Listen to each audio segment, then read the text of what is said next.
Olá, boa tarde a todos e todas. Sejam todos bem-vindos, a mais uma capacitação do ProEduc, do Sistema de Bibliotecas da Universidade Federal do Paraná. Meu nome é Vilma Machado, eu sou bibliotecária no Sistema de Bibliotecas e vou fazer hoje a mediação deste evento. Nossa palestra, que está trazendo os professores Rafael Cardoso Sampaio e Luiz Lopes, irão abordar sobre os avanços tecnológicos na área de inteligência artificial, com enfoque especial no ChatGPT e seu impacto na pesquisa científica.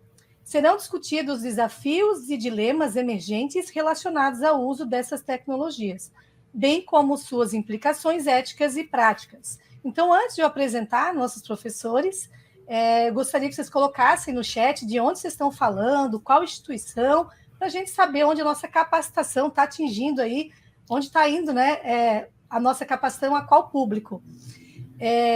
Vou apresentar os professores aqui. Antes, quero agradecer ao professor Luiz, professor Rafael, pela disponibilidade em aceitar este convite e este desafio, de tratar um tema tão novo, tão evidente, mas também tão polêmico.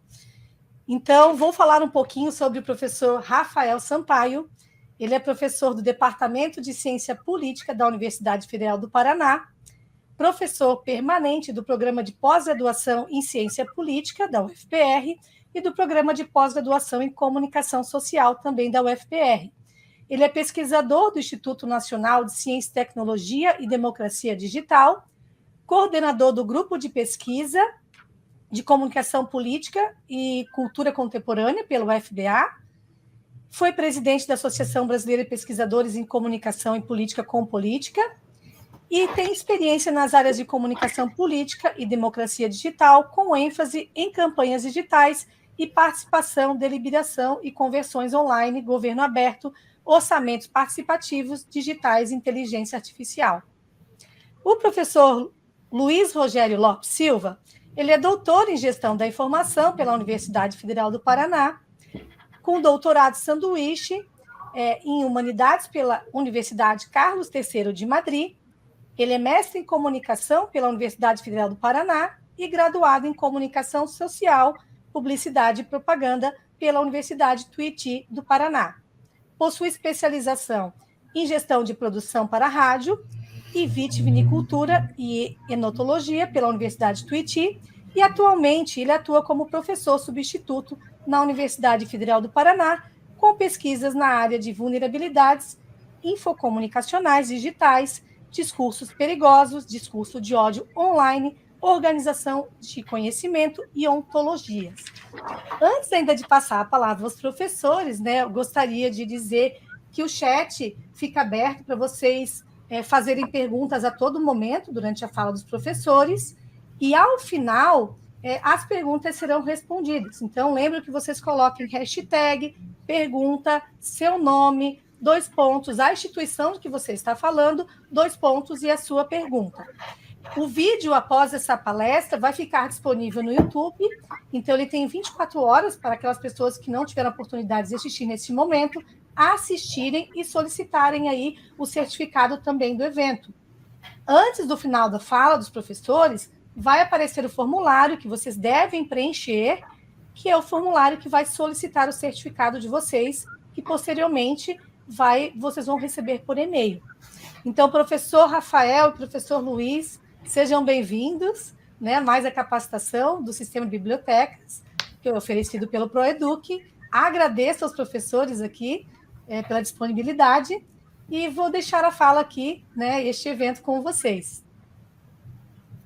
Boa tarde, Vilma. Boa tarde a todo mundo do CIB. Um prazer estar aqui e um prazer duplo estar na companhia do professor Rafael Sampaio, que gentilmente aceitou o meu convite através do CIB também, para a gente, nesta tarde, debater um pouquinho sobre reflexões e dilemas acerca das inteligências artificiais e o impacto que elas estão causando na pesquisa científica, em especial a ferramenta ChatGPT. Então, Rafael, boa tarde, obrigado pela parceria de sempre. Obrigado, Luiz. Também agradecer a Vilma, Eduardo, Letícia, todo o pessoal do CIB, agradecer também o público, acho que tem muita gente interessada no assunto, e especialmente a você, a gente já trabalha há muitos anos juntos, né? Você é um pesquisador que eu gosto muito, admiro muito, na sua carreira. É um prazer estar dividindo aqui o palco contigo. Obrigado pelo convite, Luiz. Maravilha. A gente fala em nome dos nossos grupos de pesquisa também, do CompaDD e do Information Media Lab, né? Mais conhecido como Infomídia. Então, vamos lá para essa discussão. A gente preparou aqui uma apresentação, ela perpassa por temas delicados, por algumas questões que a gente ainda não tem uma resposta, né, Rafael? Eu acho que é importante, antes de mais nada, salientar que essa apresentação ela está baseada muito na nossa experiência e naquilo que a gente tem lido, né, a respeito do tema. Então, nada é muito definitivo. A ideia é a gente realmente inaugurar esse debate aqui dentro da UFPR, mas é um debate que não se encerra nessa tarde. Então, passando aqui, eu acho que eu vou conseguir. Vou.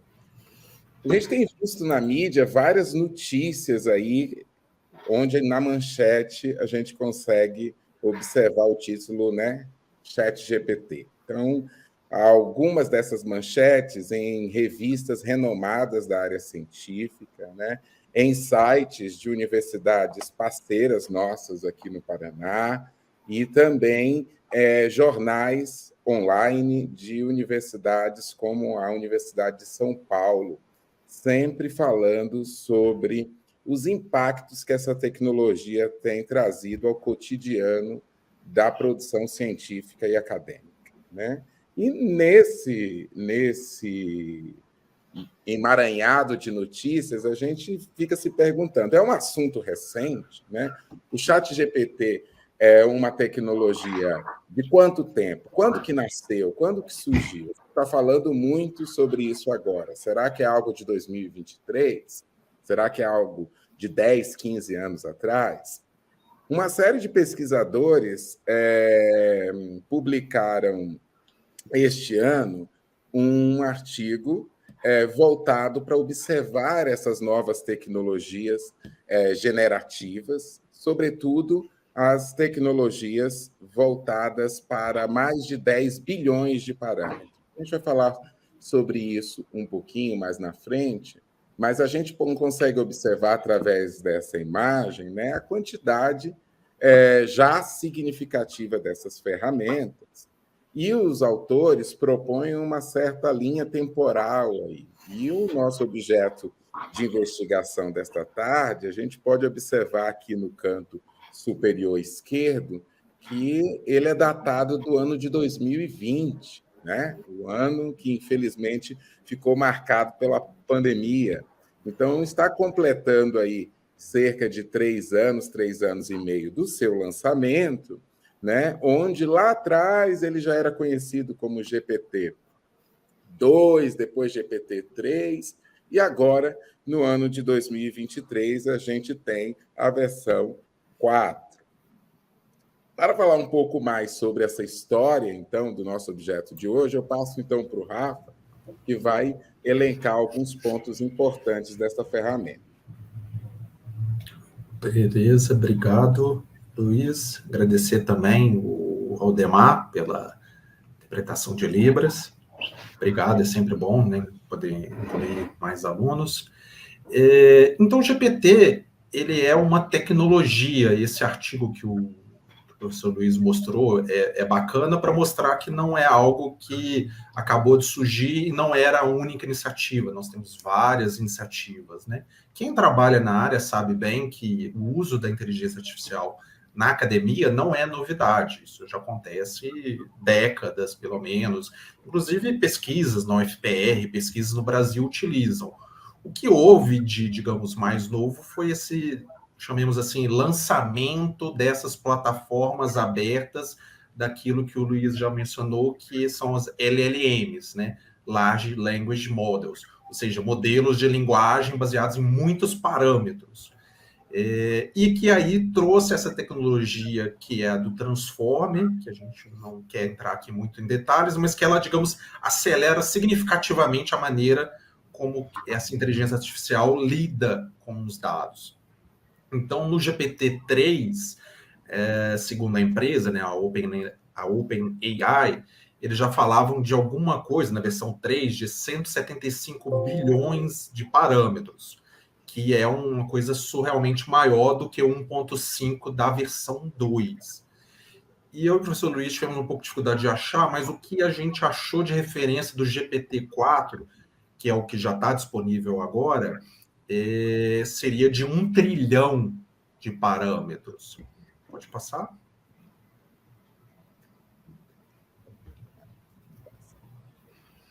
Então, assim, o que são esses parâmetros e como que funciona essa tecnologia a bem grosso modo, né? Então, a gente está falando que um ChatGPT, um Midjourney, né, para geração de imagens e coisas desse tipo, eles funcionam à base desse treinamento, nessas bases de dados gigantescas, e basicamente eles tentam prever a probabilidade que uma sequência de palavras deveria ter se ela seguisse, digamos assim, uma lógica humana de como os humanos conversam. E aí, claro, tem uma aplicação muito complexa, um aprendizado de linguagem natural, dessas redes neurais, desses transformers, né? Então, basicamente, o que ele faz, quando você faz ali uma pergunta, ele, digamos assim, olha para o banco de dados dele, assim, de maneira bem grossa, e tenta prever qual seria a palavra que humanos mais usariam para responder aquilo ali. Só que não é assim, ele pega um conceito e responde um conceito, né? Ele pega as palavras-chave do que você pediu, a gente vai falar um pouco daqui a pouco dos prompts, e vai gerando palavra a palavra, né? Que tem se falado muito dos tokens, né? De como ele vai gerando essa resposta para você. Então, por isso, por exemplo, que toda vez que você entrar no ChatGPT e fizer uma pergunta, a sua resposta poderá ser parecida, mas não vai ser idêntica. Ele é, inclusive, incapaz de gerar uma resposta idêntica, mesmo se você fizer a mesma pergunta várias vezes. E aí, claro, dentro disso a gente tem ainda muitos mistérios, como é que são essas redes neurais, de como é que são a organização dessas prioridades, desses parâmetros, né? A gente sabe que teve treinamento de máquina, a gente sabe que teve treinamento humano, a gente sabe que teve uma coisa que é etiquetação, mas tudo isso é bem misterioso ainda, porque está tudo ali sob controle dessas empresas. E aí, uma coisa que é bem importante, que até o professor Luiz até falou uma coisa bem interessante, mas não quero me adiantar ali para o final, que, digamos assim, a importância que os prompts vão ter daqui em diante, né? Então, nessa questão de processamento de linguagem natural, esse trecho de texto que é fornecido como entrada, esse input, para o modelo de AI, ele vai ser extremamente, que é o que a gente chama de prompt, ele vai ser extremamente determinante para a resposta, para o output que você vai ter. E aí é interessante que, como ele foi adaptado, né, isso é bem importante, uma coisa é você ter uma inteligência artificial, outra coisa é você ter uma inteligência artificial adaptada para a conversação. Por isso que ela é tipo um chatbot, né? Ela é feita para ser conversacional. Então, a própria maneira como você faz a pergunta importa bastante. Você pode passar, Luiz? Então, aqui um exemplo de prompt, bem pensado para modelo acadêmico. Então, ele é, por exemplo, um estilo de prompt mais texto corrido, mais como se fosse uma narração em que você vai dando contexto, em que você vai explicando o que você quer. Então, você é um editor que trabalha que é do nível de doutorado. Sua função é realizar uma revisão sustentável, aumentar a clareza, a consistência do texto. É importante você adotar um estilo acadêmico, um tom analítico e pressupor um leitor avançado. O limite da sua revisão é de tantas palavras, o que frequentemente ele erra, é importante dizer. Mantenha a estrutura lógica, reveja a gramática, terminologia. É muito normal que esse primeiro estilo seja o que a gente mais veja, principalmente no Brasil. Eu e o Luiz, a gente andou pesquisando, vê muito desse prompt. Mas seguindo alguns colegas americanos, eles vão para um estilo muito mais direto ao ponto.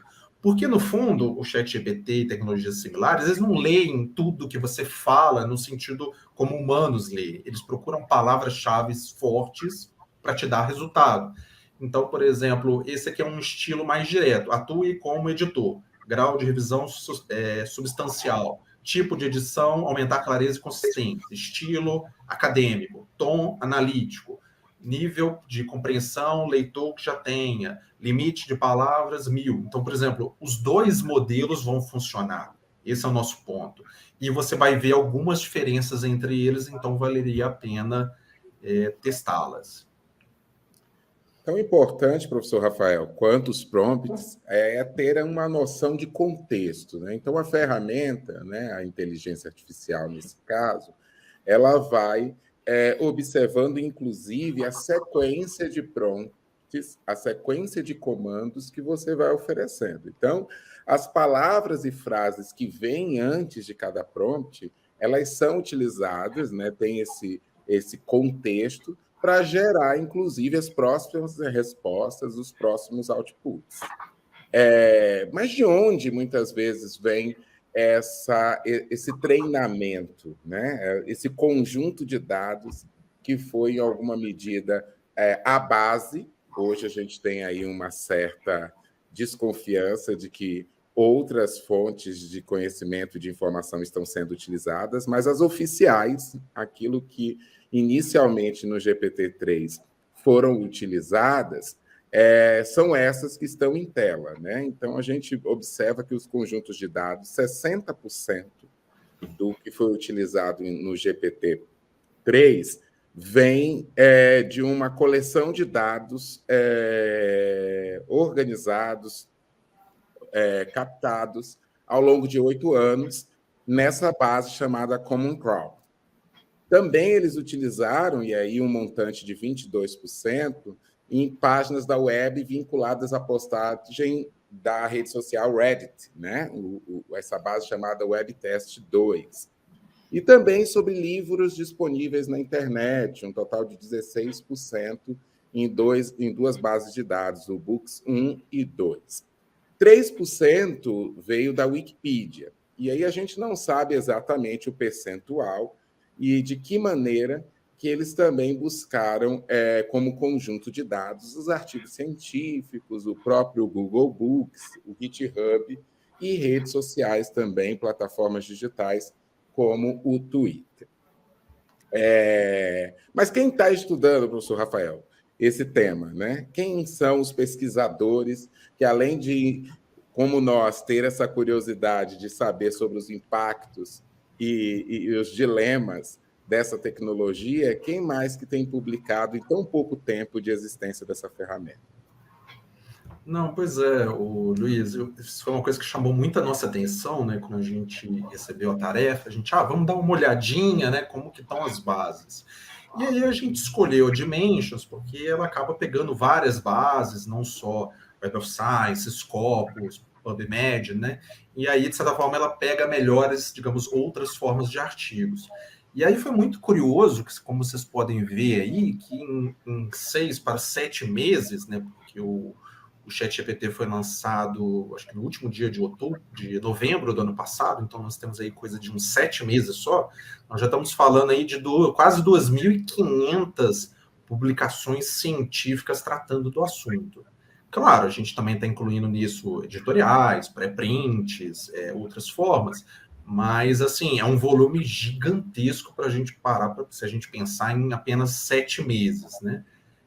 E aí a gente fez uma busca um pouquinho mais fina, que a gente jogou não só ChatGPT, mas a gente jogou, assim, alguns indicadores de que é relacionada à pesquisa acadêmica, como academic, scientific, research, science, né? Isso junto com o ChatGPT. E aí a gente chegou a esse conjunto de 1.100 textos. E aí a gente fez só um negócio para hoje, isso não está tratado, gente, evidentemente, não dá para pegar isso e publicar no artigo científico, né? Só para mostrar para vocês como é que está mais ou menos isso. Então a gente já está começando minimamente a ver uma rede com clusters um pouco mais organizados, principalmente esse central, que seria o cluster que gira em torno da Nature. Igual o Luiz falou lá no começo, né, a Nature já publicou alguns editoriais, aqueles artigos também mais curtos, então, de certa forma, já até definindo algum dos parâmetros iniciais do que é aceitável e do que não é. E aí, sendo o maior journal do mundo, né, e aí o Luiz está colocando aqui para a gente, né, com citações de fontes, já dá para ver que, por enquanto, ele está dominando de maneira muito forte, muito atípica, né? Não que isso não aconteça em outras áreas. Acho que vai trocar o intérprete. Perfeito. Então, muitas áreas, né? E aí a gente já começa também um pouco a ver como que está se organizando, né? Então, a gente vê um cluster, por exemplo, muito técnico, muito pensado em questões relacionadas à inteligência artificial, em termos das técnicas de fato utilizadas ali. A gente já vê um campo mais acadêmico, mais educacional, né? Que está pensando ali de transparência, replicabilidade, validade desses dados, né? E alguns já testando isso mais numa pegada de qual é a performance, o que entrega, né? Então, assim, mesmo sendo pouco tempo, então tudo muito inicial, evidentemente, a gente já tem algumas reflexões acadêmicas interessantes sobre o assunto. Aí também, dentro do que é esperado, né, próprias redes de produção, né, os Estados Unidos com essa centralidade normal, não só para os journals estarem lá, os grandes centros, né, depois Reino Unido, mas a gente vê que outros países também estão discutindo a questão, inclusive países que não são parte desse grande fluxo europeu, norte-americano e australiano de pesquisa, né? Então, é um tema que chamou a atenção geral de todos. E aí, justamente para tratar das ferramentas, o Luiz vai falar um pouquinho, porque não é só ChatGPT que a gente vai tratar aqui hoje. Exatamente, né? Então, assim, a popularidade do ChatGPT, ela é assustadora, né? A gente sabe que é o top of mind realmente desse tipo de tecnologia. Mas a gente apresenta ao longo da nossa fala ferramentas como o Perplexity, o Bing GPT e o Consensus, que têm sido bastante utilizados na academia e que oferecem, inclusive, resultados mais satisfatórios do que o ChatGPT em algumas funções, né? Isso que a gente vai ver a partir de agora. Mas a centralidade e, obviamente, o comparativo vai ser sempre com base nessa ferramenta que hoje toma o protagonismo da nossa discussão. Então, vamos partir aqui, então, de algumas reflexões, né, professor Rafael? A primeira que eu lhe faço aí. O ChatGPT é bom para buscar tópicos, pesquisas e artigos científicos? Segunda resposta que a gente coloca aqui, não. Agora explica aí para a gente por quê. Eu acho que o teu microfone está fechado. É importante refrisar aquilo que o Luiz falou lá no começo. Isso são as nossas visões, nós já estamos nos adentrando, estamos lendo artigos científicos, estamos lendo esses editoriais, né? Mas digamos assim, a gente quis apresentar um pouco do que a gente considera que é o estado da arte e o que é minimamente seguro e ético fazer nesse momento. E aí a busca no ChatGPT em específico, por tópicos, por pesquisas, ela ainda tende a trazer muitos resultados falsos. Porque se vocês lembrarem o que a gente falou ali atrás, o ChatGPT trabalha muito com as probabilidades. Então, é muito normal você ver umas referências trocadas ali. Tem um autor, mas tem uma construção de um livro que não existe, por exemplo. Então, assim, para testar algumas coisas de tópicos, de ideias, é uma coisa, mas para de fato procurar as referências, certamente ele não serve. E aí o Bing GPT, que é uma espécie de chat GPT dentro do Bing, ele dá respostas e coloca as fontes. O Perplexity, nesse sentido, a gente até destacou, porque também é muito bom nesse sentido, e outras duas que já testamos e também tivemos bons resultados foi Consensus e Elicit. O Elicit, inclusive, até para você fazer uma brincadeira de testar perguntas de pesquisa. Esse é o Bing, né? Então, lembrando que muita gente às vezes também não sabe, esse chat Bing já está disponível para o Brasil. Você tem que entrar pelo Microsoft Edge, e aí você vai ter acesso a ele quando você pesquisar no Bing, e aí você pode pedir, igual eu fiz aqui nesse exemplozinho, me dê referências acadêmicas para a resposta. Então, ele funciona igual o ChatGPT, você vai ver lá na pesquisa do Bing, vai ter uma opção chat, clica lá, e aí você faz a pergunta, mas aí, né, lembrando da importância do prompt, diga a ele para ele lhe dar referências acadêmicas. Então, funciona, né? Os testes não foram dos melhores, mas funciona. E aí, uma coisa que é interessante, igual o Luiz bem colocou, tem se falado muito do ChatGPT, e na verdade tem algumas dessas que são baseadas em GPT, tem algumas outras plataformas, outras ferramentas que são baseadas em GPT, ou até não, são baseadas em outras, né, em outros modelos de inteligência artificial e que são pensadas para pesquisa acadêmica. E aí elas trazem, por exemplo, trechos, insights e mesmo conexões daquilo que você perguntou, ou de certa forma de artigos que você apresentar para a ferramenta, ele te dá respostas. Esse é o Elicit, que eu estava até falando. Ele é bem interessante porque ele é um pouco faz tudo, né? Então você joga ali, igual, por exemplo, eu joguei ali como é que essas mídias sociais estão relacionadas à polarização política.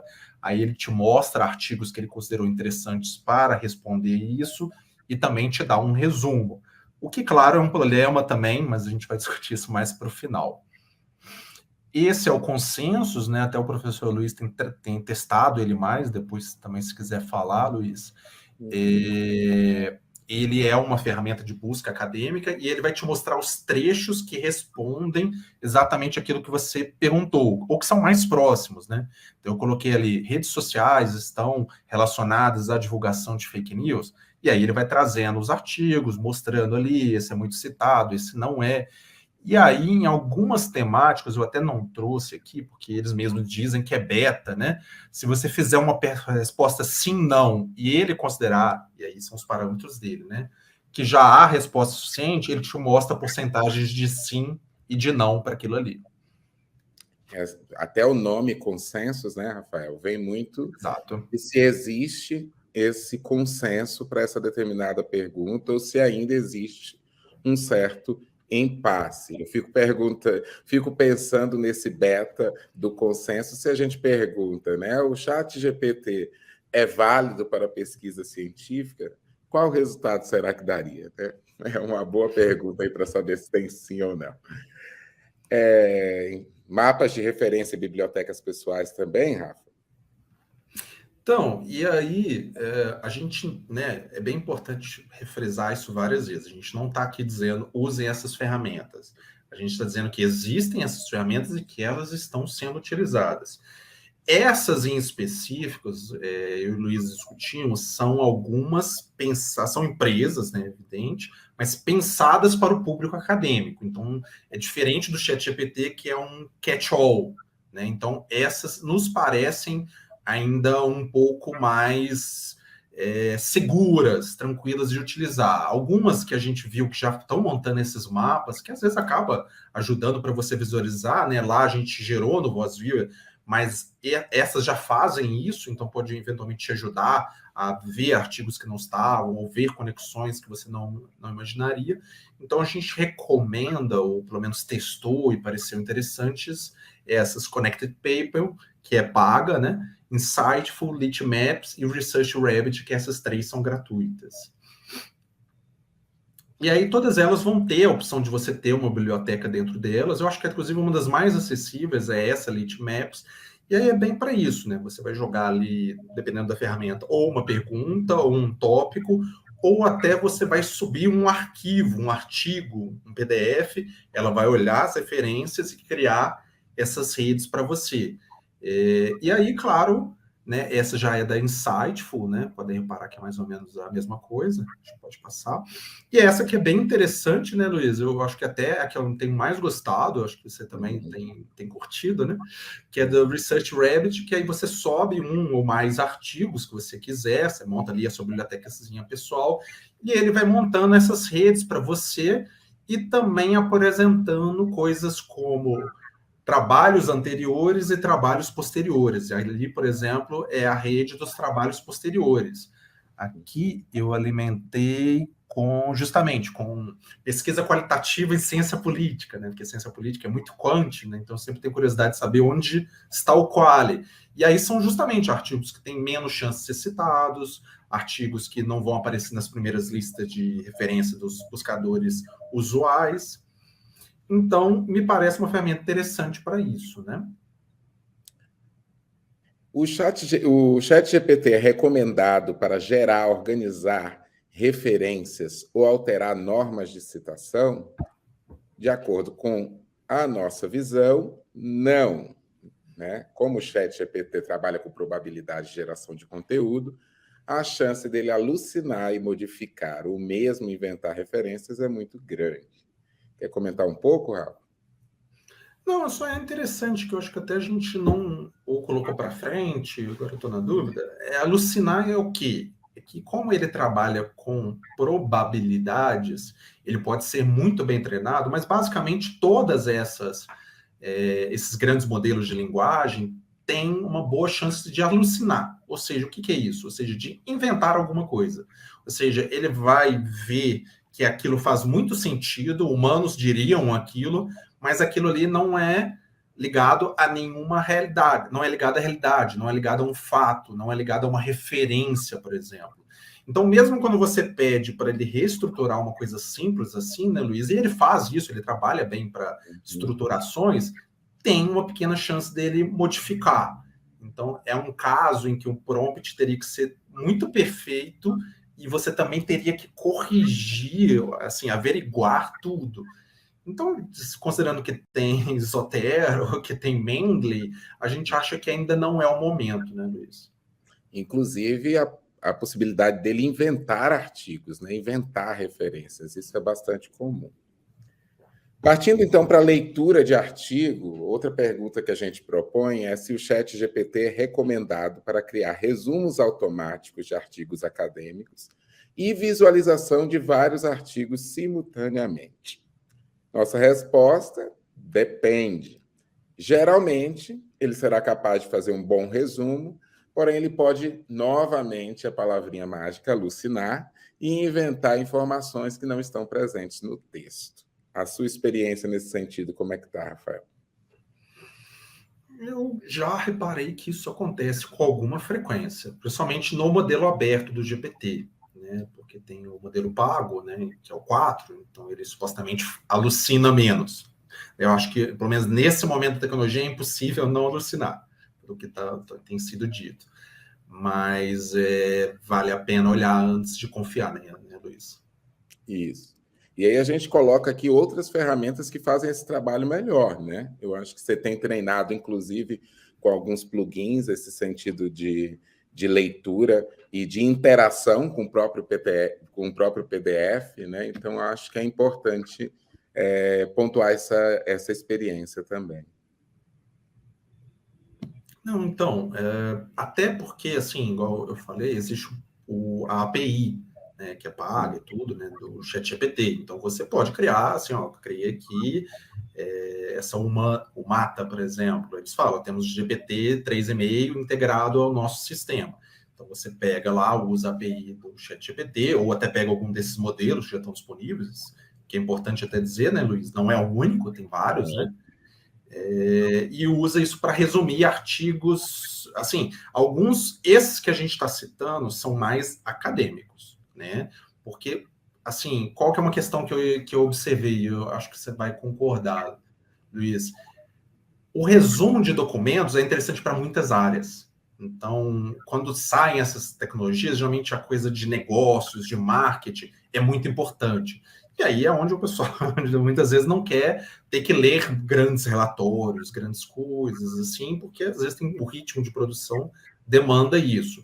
Mas essas aí são as que a gente testou mais vezes e nos parecem um pouco mais confiáveis, né? A escola, assim, inclusive, Não, pode passar que depois eu falo na escola, assim, né? Esse primeiro teste foi o seu, né, Luiz? Foi. Uhum. E o que você achou disso? Olha, na verdade, o que a gente observa desse processo de resumo, os exercícios que eu tenho feito é que uma primeira solicitação, assim, no sentido de texto completo, esses resumos acabam sendo bastante falhos, limitados, né? Mas se você acaba pedindo esses resumos por seções, né, por parágrafos, acaba que as ferramentas são bastante satisfatórias. inclusive para lhe dar insights de escrita, né? Depois a gente vai falar isso um pouco mais lá para frente, mas inclusive trazendo aí substantivos, adjetivos que inicialmente você não tinha pensado e que você pode, inclusive, acrescentar no teu texto nesse exercício de condensação de tantas informações aí, em muitas vezes um resumo de 1 ou 2 parágrafos no máximo, né? E a tua experiência com escolas? Então, o Scholastic, ele é pago, né? Então, isso até é uma das grandes questões, né? Porque agora, talvez, a academia, as universidades, as FAPES vão ter que começar a pensar até nisso, né? Porque como muitas dessas IAs maximizam o trabalho acadêmico, em alguma medida, quando você não está pagando para ter as melhores ou para ter a prêmio, isso pode fazer cada vez mais diferença para aqueles países que já são os grandes produtores da ciência. Então, o Scholastic, ele é um caso bem interessante, que ele é pago, né? Mas ele é uma empresa totalmente dedicada ao ramo acadêmico, totalmente pensado para isso, e ela é pré-ChatGPT. Então, aparentemente, é uma tecnologia deles, e ela funciona muito bem, né? É $10, que eu sei que muita gente não pode dispor por uma série de razões, mas dá para fazer um free trial lá para vocês verem. Eu achei bem interessante, porque ela tanto tipo faz um highlight, tudo, né, claro, com base no modelo dela, dos pontos principais, quanto ela gera um resumo ela própria disso. Mas igual você falou, o próprio ChatGPT também, claro, pago, tem já plugins que permitem você resumir e conversar com arquivos. E esse, só é importante dizer, ele é melhor até que aqueles lá atrás que a gente indicou, que aqueles lá, por mais que eles sejam científicos, aparentemente os modelos são menores, então as respostas são um pouco mais imprecisas, apesar de que eu acho que você falou perfeito, assim, o que gera melhor resultados é pedir para ele analisar menos texto. Analise a introdução, analise essa seção, mas, de novo, quem está pagando está tendo serviços melhores. Outra pergunta que a gente quer saber dessa questão de leitura de artigo, e aí é uma discussão que eu tenho travado, inclusive, lá no departamento, com muitos colegas de métricas e da própria ciência da informação, é a respeito da utilização dessas ferramentas e do próprio ChatGPT para revisão por pares, né? Então, a gente sabe da submissão de artigos e, muitas vezes, a utilização dessas ferramentas para avaliar se aquela produção está dentro de um escopo da revista ou se responde a um critério de qualidade defendido pela área. A gente acredita que depende, né? Então, o ChatGPT e ferramentas similares, elas são boas, muitas vezes, para detectar estruturas dos artigos científicos e ver se a estrutura, por exemplo, está dentro daquilo que é solicitado pelo periódico, pelo journal. Porém, está muito longe, a gente deixa aí isso bem claro, né? Apesar que essa questão de estar muito longe, a gente, numa dimensão temporal, tudo muda tão rapidamente, né? De substituir um parecista humano de maneira criteriosa e com todo o accountability necessário, né? Nesse sentido, a Nature já tem testado inteligências artificiais para avaliar a qualidade de manuscrito, e nem sempre os resultados são satisfatórios, né? A gente percebe problemas aí como viés de máquina, a habilidade interpretativa não humana não é lá das melhores também, não tem o senso crítico, né? E, em alguma medida, um possível privilégio de uma única maneira de fazer ciência, e aí a gente perde, obviamente, essas particularidades que cada cientista, que cada grupo de pesquisa desenvolve ao escrever, ao relatar a sua própria pesquisa, né? Então, é importante a gente colocar isso. Alguns alertas, né? E aí no sentido já de empiria, de testes realizados, também, né, a Nature relatou aí num estudo recente que revisores humanos cegos só conseguiram identificar corretamente cerca de 68% dos resumos gerados pelo ChatGPT e 14% dos gerados por humanos, eles detectaram de maneira incorreta. Então, é muito difícil. Entra, inclusive, em um dos dilemas que daqui a pouco a gente vai tratar, sobre autoria, sobre plágio, né? Sobre citação, que é algo que certamente a nossa audiência tem muita curiosidade para saber. Então, a gente não vai dar spoiler, não. Vamos continuar aqui a apresentação. O ChatGPT pode ser referenciado em trabalhos acadêmicos, né? A gente nem respondeu que sim, nem que não, nem que depende. A gente resolveu dizer que as principais diretrizes hoje, aquilo que tem se publicado e se discutido a respeito, reforçam a necessidade de explicar onde essas ferramentas foram usadas no texto. Então, isso não é um consenso, mas já sinaliza uma possível orientação de organizações, inclusive como a própria Nature. Em relação à escrita científica, a gente pergunta também, né? O ChatGPT é recomendado para escrever artigos, projetos, dissertações e teses? Aí eu peço um pouco de atenção dos meus alunos e orientandos que estejam aí na nossa audiência, né, professor Rafael? Será realmente que é recomendado? Faça a minha dissertação, né? Produza a minha tese, crie aqui o meu artigo? Não, né, pessoal? Não. Ainda não temos parâmetros científicos e éticos para o uso direto desses textos gerados por inteligência artificial. Podem servir como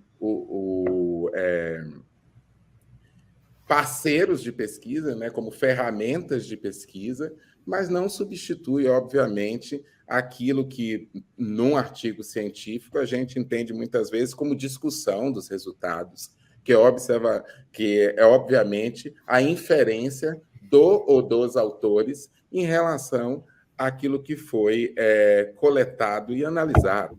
Então, dessa forma, a gente não orienta nesse sentido, mas não deixa de salientar que alguns problemas de escrita, essas ferramentas nos auxiliam e muito, né? Então, para correções gramaticais, ortográficas, estruturais nos textos, são ferramentas que hoje em dia estão economizando tempo, economizando energia e proporcionando que os nossos papers tenham uma maior qualidade no sentido realmente gramatical e ortográfico. Isso, sem dúvida nenhuma, justamente para que a nossa capacidade humana seja...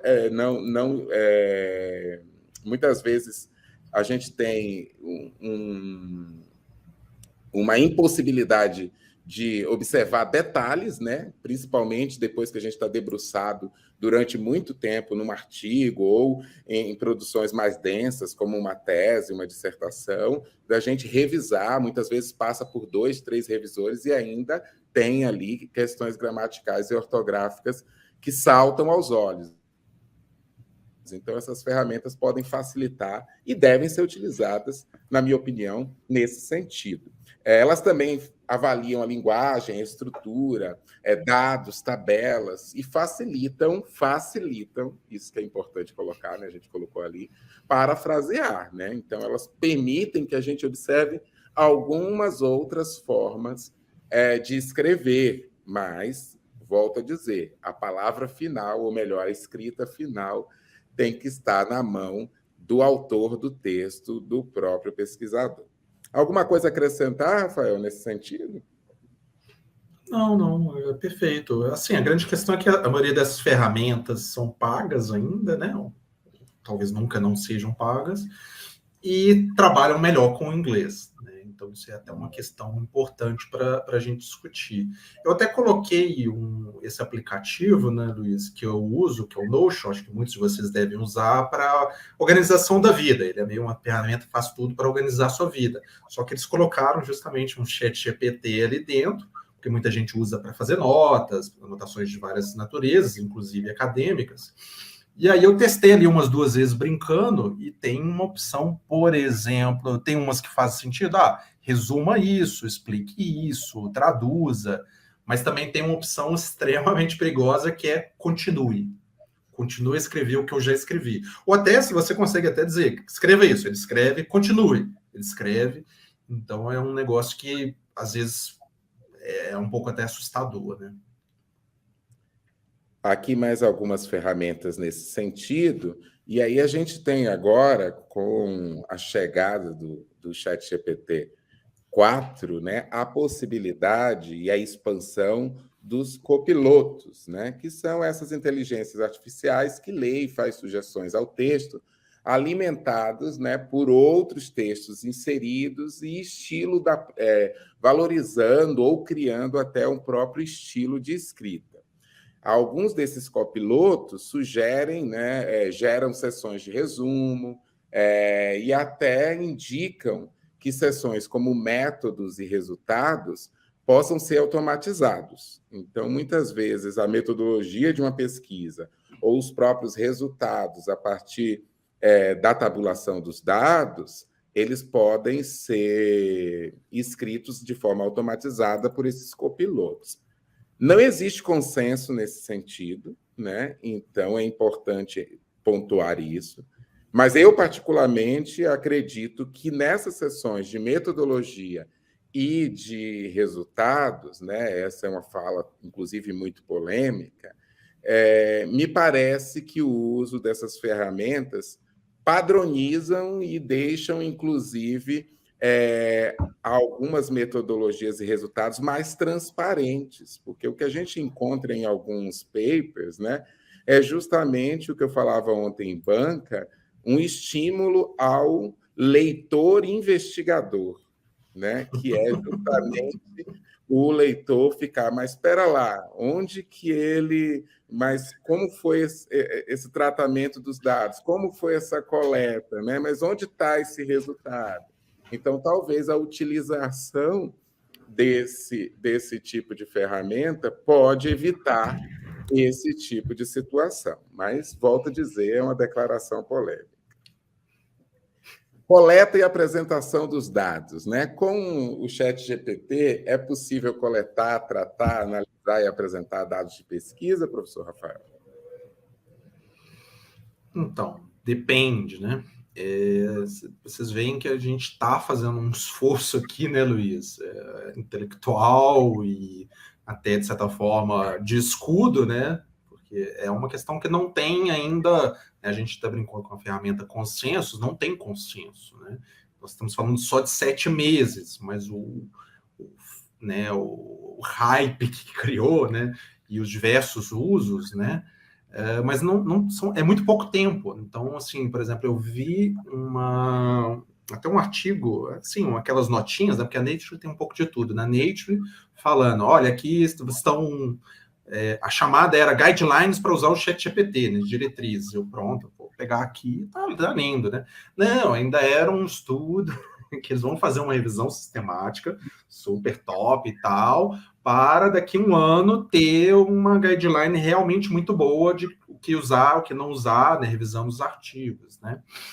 Então, por exemplo, para essa coleta, tratamento, análise, apresentação, a gente vê que enquanto você está usando ele mais como um assistente de pesquisa, por exemplo, você está codificando no R, no Python, e aí você pede para ele corrigir ou para te dar uma sugestão de um código, aí justamente para limpar, organizar banco de dados, coisas assim, é altamente aceitável, não tem problema nenhum, é o que tem mais sido utilizado. Vou dar até um exemplo bobo, acho que eu tinha até falado para você, né, Luiz? Que era, uma vez eu tinha usado uma ferramenta para baixar a minha lista de seguidores no Twitter. E aí a ferramenta baixava isso, os nomes sem o arroba. E aí depois eu queria usar os nomes com o arroba. Aí eu comecei a pensar como é que eu ia fazer isso no Excel. Eu pensei, não, vou fazer aqui no ChatGPT para ver se ele faz isso. Coloque um arroba antes de cada um. Fez. Eu tinha uma lista de e-mails desorganizados. Separe esses e-mails e coloque vírgula entre eles. Ele foi lá e organizou. Igual a gente sempre está dizendo, pode acontecer dele colocar uma palavra ali que não existe, alucinar e afins. Mas para essas coisas pequenas e estruturais, parece que é interessante. Agora, para a análise, a gente ainda está na dúvida, né, Luiz? Então, já tem, o ChatGPT-4 já tem plugins que geram tabelas, gráficos, vetores, diagramas. A gente já está vendo essa ferramenta que surgiu, que é o raws.com, que é um lugar que você vai subir a sua planilha e ela vai te dar esses insights, essas reflexões, o que fazer com aqueles dados, o que cruzar. Mas a gente ainda não está confiante de que, neste momento, isso seria um uso interessante. Então, no máximo, para captar ideias, mas, assim, lembrando sempre que você é o autor ou a autora humana e você que vai, né, ser responsabilizada por algum possível, algum erro, alguma imprecisão que aí te indicar, né? Eu utilizei um plugin ainda antes do lançamento do GPT-4, né, que buscava fazer grafos, né, uma espécie de mapa mental de acordo com parágrafos. Para a minha área de estudo em ontologias, isso seria interessante para ver o trabalho que ele faria nessa ligação no sentido de conceitos, mas os resultados iniciais não foram muito satisfatórios, né? Então, ele pegava parágrafos bastante extensos e, ao gerar gráficos, resumia muito esses parágrafos, esses conceitos, na hora de fazer essas ligações semânticas. Então, a gente tem que utilizar, mas utilizar com cuidado, né? E aí é onde a gente entra nos dilemas. Ali são algumas reflexões. Até então, a gente não sabe se isso é bom, se isso é ruim. Mas quando a gente entra nos dilemas, aí é que a gente vê problema, né, Rafael? A gente está falando, por exemplo, do grande dilema sobre autoria e fontes, né? Então, existe uma nova forma de autoria, existe aí treinamento dessas IAs e as questões de privacidade e proteção de dados. Como é que a gente faz em relação a isso? Pois é, Luiz, não sei. Não, a gente colocou aqui, gente, uma reflexão inicial, né? Então, a própria Nature e a Science e outros grandes jornais têm dito, olha, não faz sentido que o ChatGPT seja um autor, seja tratado como autor, coautor e afins, porque ele não é accountable, ele não pode ser responsabilizado por aquele conteúdo. Então, igual o Luiz já colocou ali atrás, você, claro, vai colocar ali no reconhecimento, ou na nota de rodapé, ou mesmo naqueles anexos dos artigos, que é para dar mais transparência, mas ele não vai ser um autor, porque ele não pode ser responsabilizado pelo que ele produz. E igual você também falou bem legal, Luiz, sobre o treinamento dessas AIs, sobre os diferentes bancos de dados, a gente está falando, então, de 1 trilhão de parâmetros. Então, assim, mesmo se você for tratar lá com o próprio pessoal da OpenAI, eles mesmos não devem ter plena noção de tudo que entrou ali, né? Então, são verdadeiras caixas pretas. E aí, até alguém perguntou, acho que já aqui no chat geral, onde a questão dos direitos autorais e fontes são bem importantes, né? Então, por exemplo, o ChatGPT, ele cria um material que chamemos assim de novo, principalmente quando a gente está pensando em textual. Mesmo, na verdade, para os de imagem, né, Luiz?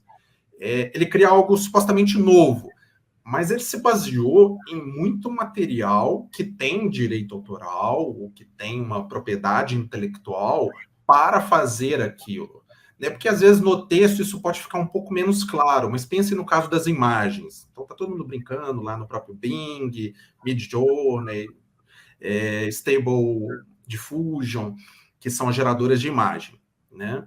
E aí eles vão criar imagens, mas eles foram treinados em imagens autorais, imagens de pessoas que desenharam aquilo ali. Então, você pode chegar num desses, né, que tem até um colega pesquisador nosso, né, Luiz, o Márcio, que ele fez um teste, assim, que para quem gosta de quadrinhos, ele fez um teste, assim, faça essa imagem no estilo do Jim Lee, que é um dos grandes desenhistas de quadrinhos nos Estados Unidos.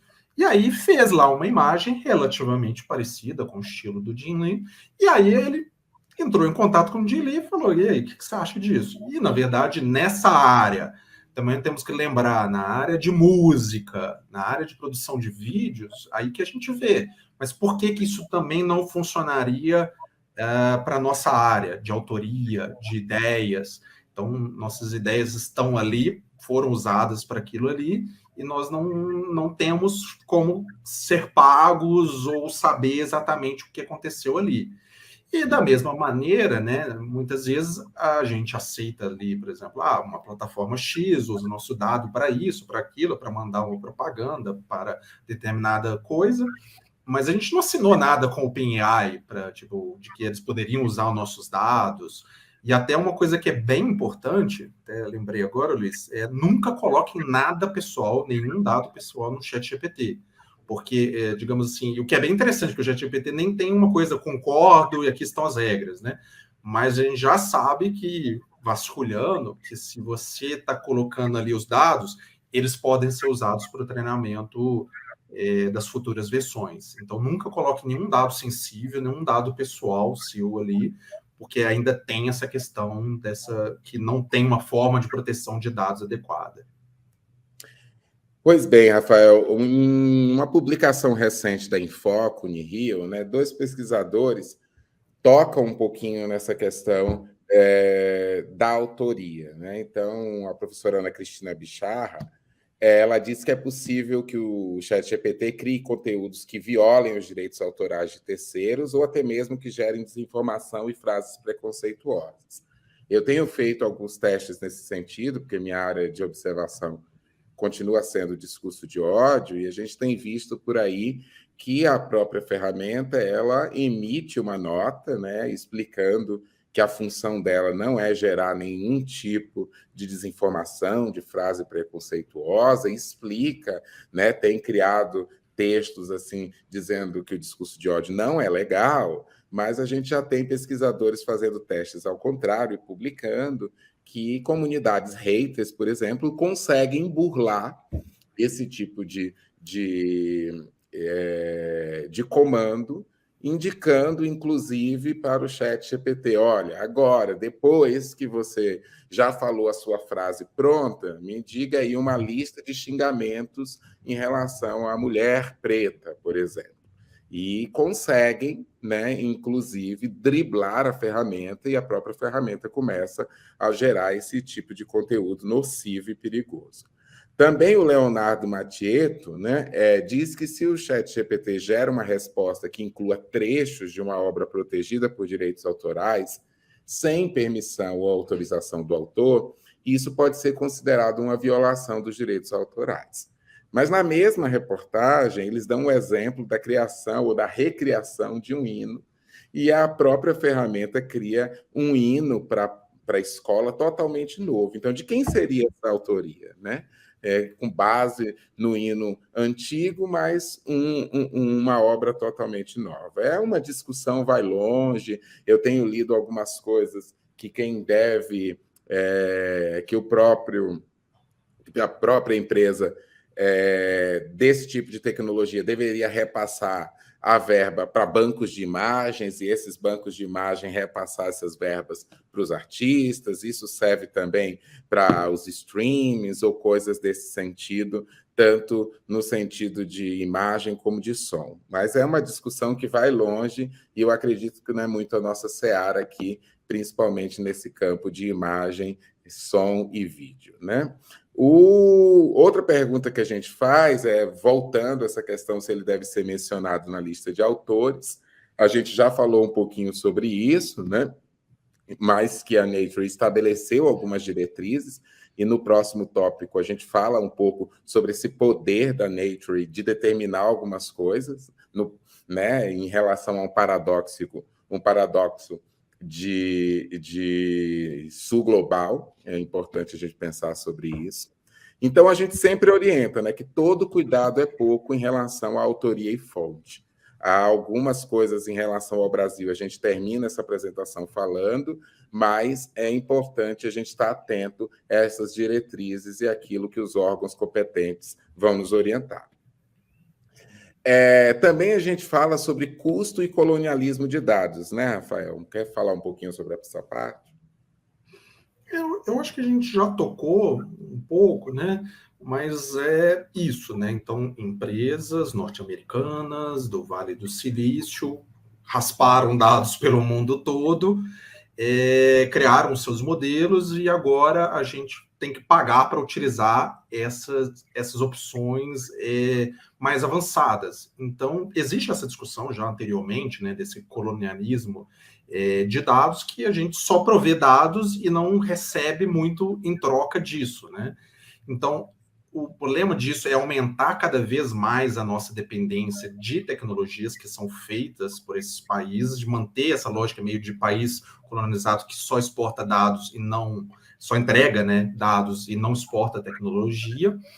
E, de certa forma, como elas privilegiam o inglês, uma certa lógica de como fazer, do próprio fazer científico, aquilo que a gente, alguns antes mencionou, a gente poderia, de certa forma, equilibrar um pouco mais a nossa relação, que agora nós temos esses assistentes, de certa forma é difícil de dizer, porque elas podem também utilizar essas ferramentas e abrir uma vantagem ainda maior em relação a esse sul global. A gente vê com isso também o paradoxo da internacionalização, né? Fica cada vez mais dependente dessas plataformas, e elas cada vez mais não só deixando nebuloso os seus procedimentos, como deixando claro que querem deixar nebuloso os seus procedimentos, né? Que não querem prestar contas à sociedade, que não querem ser transparentes, com uma desculpa muitas vezes esfarrapada de uma possível entrega do ouro à concorrência ou coisa nesse sentido, né? Então, a gente vê aí ferramentas como essa nos colocando dependentes, mas também nos permitindo entrar no jogo das publicações internacionais, que muitas vezes estava difícil, porque a gente não tinha o domínio, né, de outros idiomas, e com isso a gente dependia aí de financiamento para tradução, né, e muitas vezes essa ida e volta do paper é desgastante, não só pelas recomendações dos pares, mas também por nos devolverem aí pedindo correções ortográficas, correções gramaticais, que essas ferramentas já minimizam muito essa possibilidade aí de erro. Então, é importante utilizar essas ferramentas se a gente quiser traduções internacionais como possíveis tradutoras realmente dos nossos documentos para envio para publicação. Então, Luiz, só um pouquinho ali, para deixar claro, né? Não é que a gente esteja dizendo que não vamos ter mais tradutores humanos, né? E que eles não são importantes. Será, professor? Será que a gente não está dizendo? Fica aí a discussão. Mas, assim, eu acho que é importante, por exemplo, focar naquilo, né? Então, o Luiz já publicou em periódico internacional, inclusive recente, eu já publiquei não recente. Mas, por exemplo, essa questão de, por exemplo, você já pagou um tradutor profissional, traduziu o texto, aí você manda. E aí, os grandes periódicos, naturalmente, são muito exigentes. Então, muitas vezes acontecem 2, 3 rodadas de pareceres. E aí, cada vez você teria que traduzir, mandar para o tradutor. Então, assim, além de deixar o processo mais lento, deixa ele extremamente caro, né? Então, pelo menos você ali, todo mundo tem, né, que vai tentar publicar, tem algum inglês, né? Tipo, a gente tentar elaborar a resposta em inglês e só, digamos ali, melhorar nessas ferramentas, principalmente depois desses retornos, são oportunidades, né, Luiz? A gente tentar testar mais, arriscar mais, mandar para esses grandes jornais e bater mesmo na porta de que nós temos boas pesquisas, nós temos boas reflexões, boas teorias e podemos publicar, né? Inclusive saindo desse eixo norte-sul, né? Observando, inclusive, um fortalecimento da ciência nos âmbitos mais leste-oeste, e pensando em traduções para o espanhol, para a Latinoamérica, penso nesse sentido.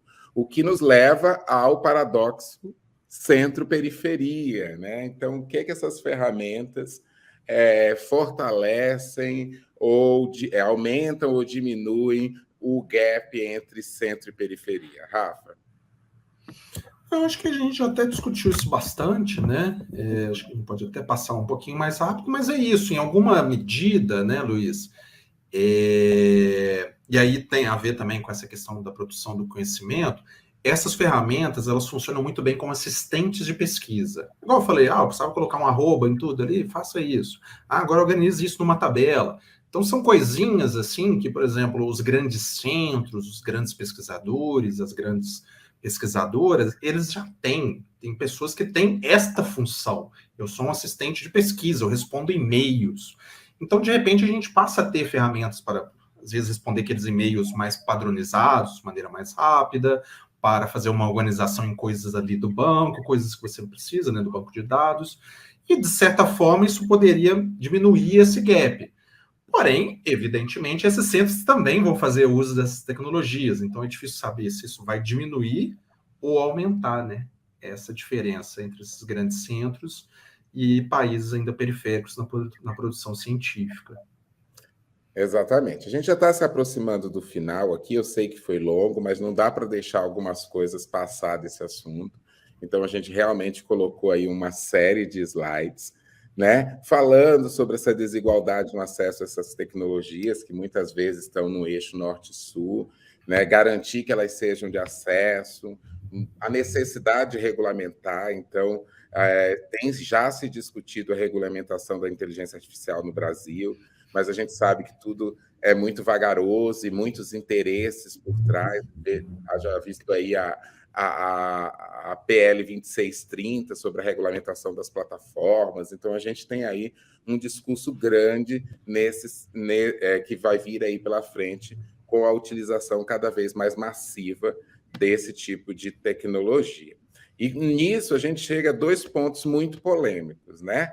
É muito recente, estamos com um novo governo, sim, mas até o momento, né, o professor Rafael e eu pesquisamos a respeito de declarações do MEC, da CAPES e do CNPq a respeito do uso desse tipo de instrumento e não encontramos nenhuma declaração, nenhuma diretriz. E aí nos chega a pergunta, por quê? Né? Porque se é algo que já invadiu as academias, que é algo que já está no nosso cotidiano, a gente vê iniciativas muito pontuais das universidades para esse debate, inclusive esse espaço que o CIB está promovendo aqui, mas é necessário que a gente tenha urgentemente algumas diretrizes voltadas realmente para orientar de maneira me fugiu a palavra agora, de maneira institucional, né, como a gente deve prosseguir nessa dinâmica de produção científica e eu diria até de comportamento em sala de aula, né, de postura de docente e de discentes em relação ao uso dessas tecnologias. O que a gente sabe é que a UFPR, através desse canal que nos convida, o CIB, estabeleceu, né, uma orientação de como citar ou referenciar trabalhos que utilizam o ChatGPT. E aí é nesse momento que a Vilma já se posiciona aqui, a gente termina a fala já provocando essa discussão, apresentando as nossas referências, algumas ferramentas que a gente apresentou e outras que não estavam durante a apresentação, deixando o nosso contato e agradecendo a paciência de todo mundo e a audiência, como diria o Fausto Silva, durante 1 hora, né, cravada, em que estamos aqui falando. Vilma, é contigo. Tá, obrigada, né, professor Rafael, professor Luiz, intérprete também, linda, e o Aldemar, que estão presentes, por participar aqui conosco, né, estarem aí aceitando o nosso convite, falando desse tema tão importante, tão polêmico ao mesmo tempo, e já respondendo, né, a indagação aí, a provocação dos professores, a comissão de normas do sistema de bibliotecas, na verdade, já vou começar colocando que não compete, né, à comissão de normas e ao sistema de bibliotecas a verificar a legalidade, a confiabilidade ou a veracidade das informações da ferramenta. O que nos compete é orientar, né, caso ele utilize, como ele vai inserir essas informações na referência bibliográfica.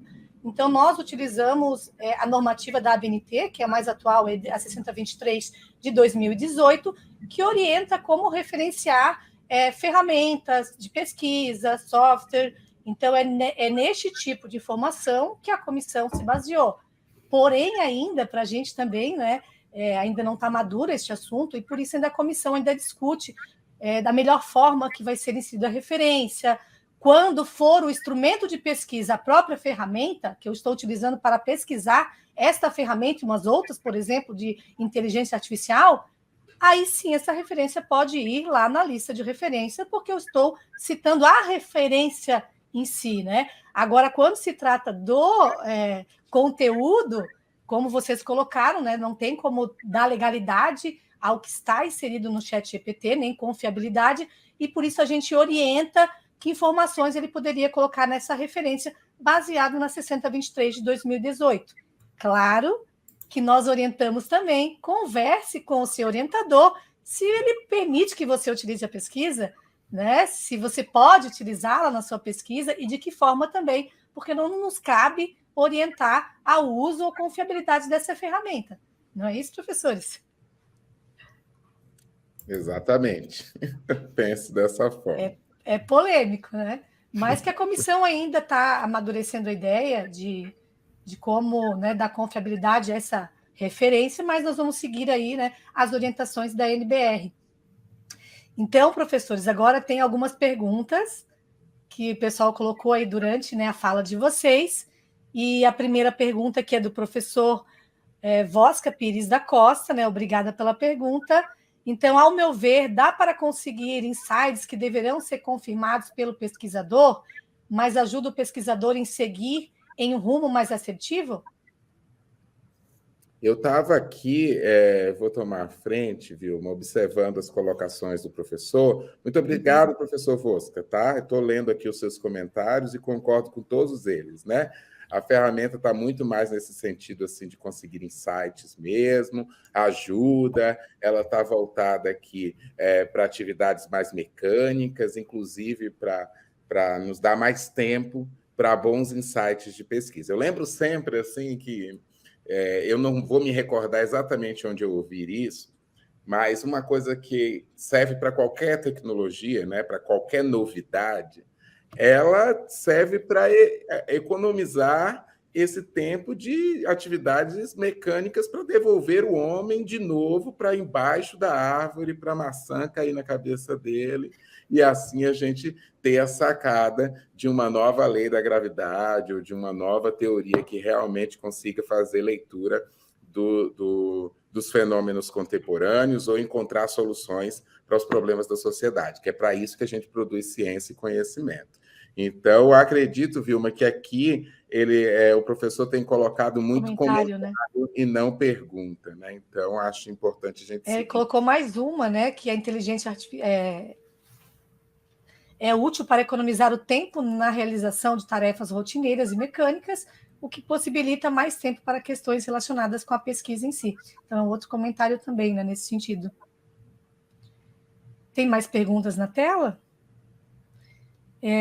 Israel, né, muito obrigada pela sua pergunta. Então, essa alucinação, né, que os professores usaram aí durante a fala compromete a premissa de repetibilidade científica, que é um comentário também, né? Sim, sim, né? Compromete a replicabilidade, compromete a reprodutibilidade, né? Então é por isso que a própria ideia né, do que é o fazer científico ainda está muito na dúvida do que pode usar ou não. Inclusive, concordo com o professor Vosca, assim, de que para usar, para dar uns insights, é bem interessante, né? Mas, ao mesmo tempo, tem toda uma questão de onde vêm esses insights, esses são os mais probabilísticos, em longo prazo, isso é bom ou ruim. Então, são questões que não têm respostas, na verdade, né? A gente tem que testar para ver. Mas esse é o ponto, testar. Rivilela, obrigada, né, pela colocação também. Isso vai dar um trabalho aos professores que terão que identificar alucinações em texto de trabalho de estudantes. Também é um comentário, né? Eu acho que... lá. Eu vi e Cláudio Rocha, né? Aí colocou uma pergunta aqui, né? Então, é possível identificar se os textos foram produzidos pelo ChatGPT? Cláudio, eu acho que esse foi o ponto em que eu e o professor Rafael mais discutimos se colocávamos ou não na apresentação. Porque a gente falou, não vamos colocar porque isso vai surgir. Né? Uma pergunta que naturalmente tem surgido. Né? Existem ferramentas com essa possibilidade? A resposta é sim. Essas ferramentas são confiáveis? A resposta é não. Então, Rafael, quer explicar um pouquinho melhor essa dinâmica? Não, acho que é bem isso, né? Assim, porque o que uma ferramenta dessa tenta fazer? Ela tenta detectar um padrão que uma inteligência artificial faria, né? Tipo, de um estilo de frase, um estilo de construção, né? Digamos assim, é mais mecânica, as frases mais quebradas, blá, blá, blá, blá, blá. Mas, além disso ser difícil de detectar, então já tem uma margem de erro natural, bastando você mudar, às vezes, uma vírgula, uma palavra, uma coisa muito simples, já se perde. Então, um texto produzido pela AI, você mudou duas coisas, ele já não vai ser detectado. E até teve um caso bem interessante de uma colega professora que ela falou que fez um teste desses e aí apresentou assim, este parágrafo foi feito pela AI. E, na verdade, não. É que ela estava fazendo com a estudante dela de graduação. Então, um parágrafo que ela mexeu mais, que ela organizou mais, ficou, digamos assim, academicamente mais robusto, foi justamente o que esse detector disse que era feito por aí. E era um texto todo humano. Então, como a confiabilidade dessas ferramentas é muito baixa, o uso delas ainda não é recomendado, porque você pode acusar falsamente alguém de ter usado, assim como você pode deixar alguém que usou passar. Então, qual o sentido, sabe? Então, a gente está bem relutante, né? Tem várias, se vocês procurarem aí, GPT-0 da vida, tem várias, mas realmente ainda não dá para confiar. De qualquer forma, né, Rafael, aos espertinhos de plantão, aqueles que acham que não tem iniciativas para a gente encontrar aí uma possível GPTização dos trabalhos, né?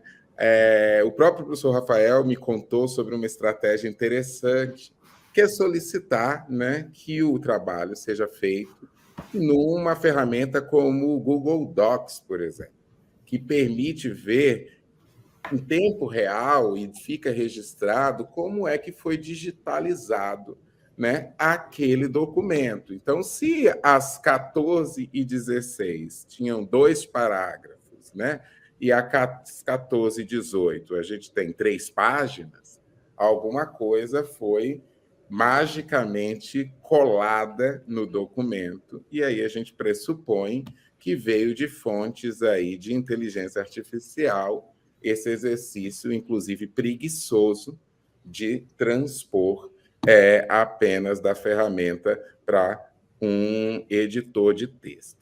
O que eu percebo é que a gente tem mudado, e nesse sentido sobre vigilância, né, vamos colocar assim, a respeito da produção científica, eu tenho pensado da seguinte forma: a gente tem que estabelecer, dentro dos nossos espaços de educação e de produção científica, um debate cada vez mais ético a respeito do que é realmente a construção de conhecimento. Essas ferramentas estão aí para auxiliar, e todos os nossos alunos, as gerações que estão vindo agora, as gerações depois da gente, são nativas digitais, e a gente está ainda pensando num modelo de ensino e até mesmo num modelo de pesquisa muito analógico. Então, eu penso assim que as tecnologias, elas obviamente produzem impactos positivos e negativos, e a gente precisa ir tratando esses impactos.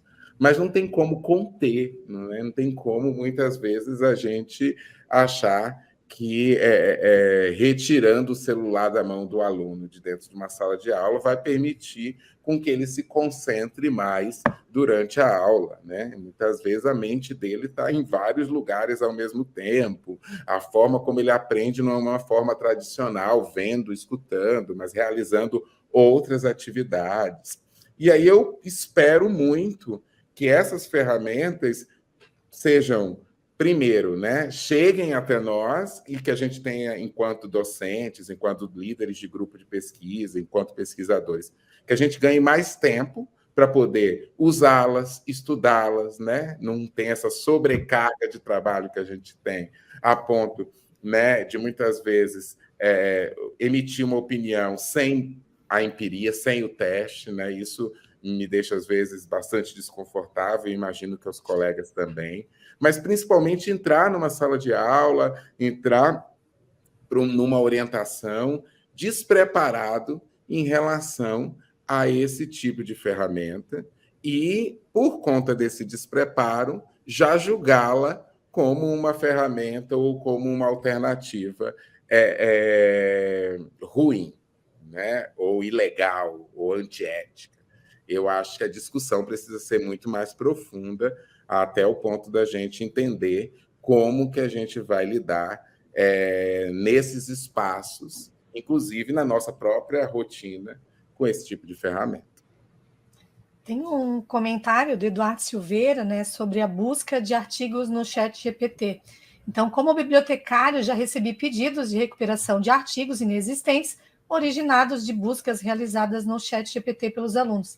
Isso aconteceu recentemente comigo também, de ficar horas, né, procurando algumas referências, até que fui perguntar ao usuário de onde ele havia tirado as fontes, e foi do ChatGPT. E eu acabei fazendo o teste, inclusive, essa semana, pesquisando sobre determinado assunto, no ChatGPT me traga referências de renomes sobre determinado assunto. Aí ele trouxe uma lista de referências, eu fui fazer, né, a pesquisa dessas referências, também não localizei a fonte. Então, é como vocês, né, colocaram aí na fala, que ele traz algo, às vezes, do que não existe, né? Que não é verdadeiro. E, às vezes, ele faz uma coisa que é quase pior, que é assim, ele pega pesquisadores que são daquela área, eu já fiz alguns testes também, então ele mostra pesquisadores que, de fato, existem, e pega livros com nomes, que gera, né, assim, cria livros com nomes parecidos com os originais, mas que na prática não existem.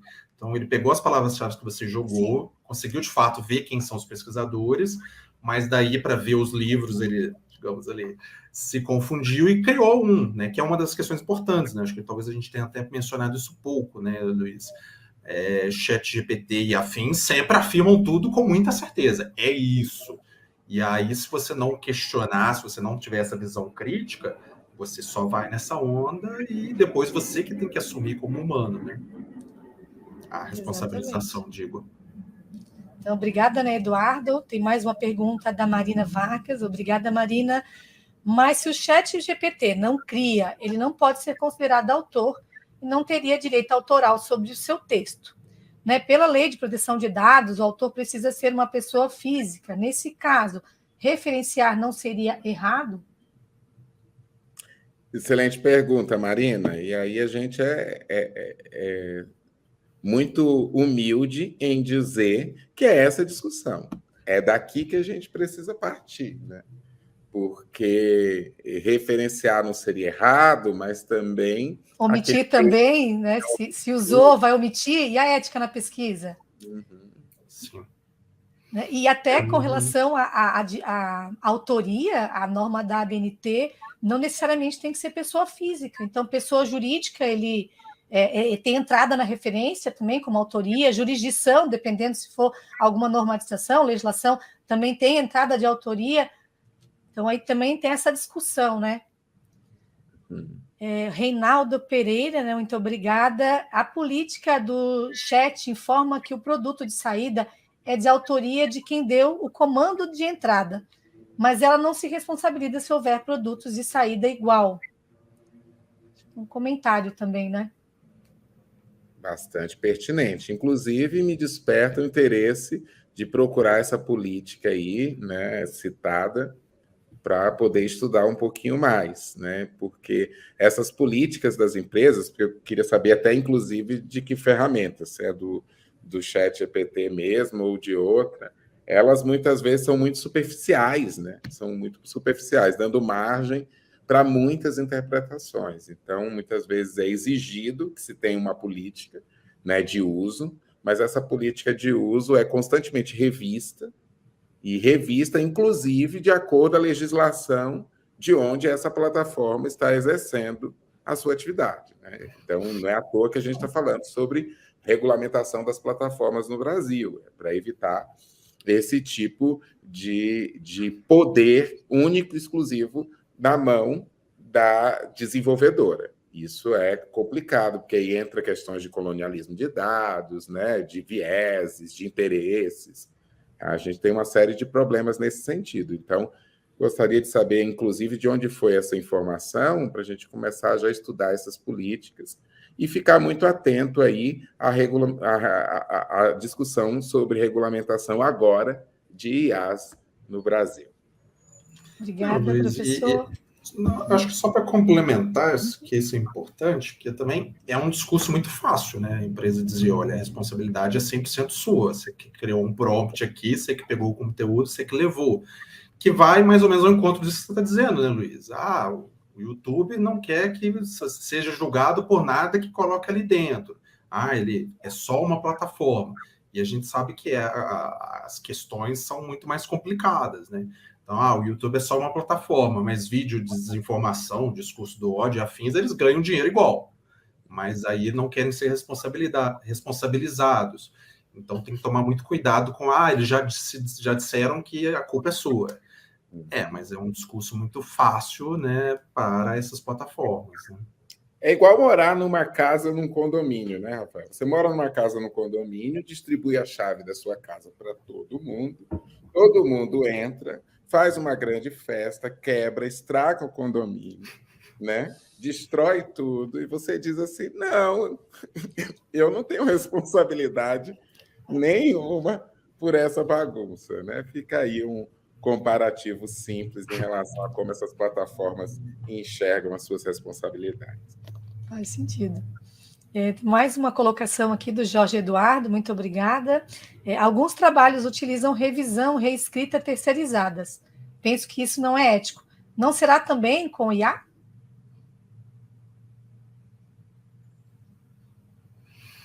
Então,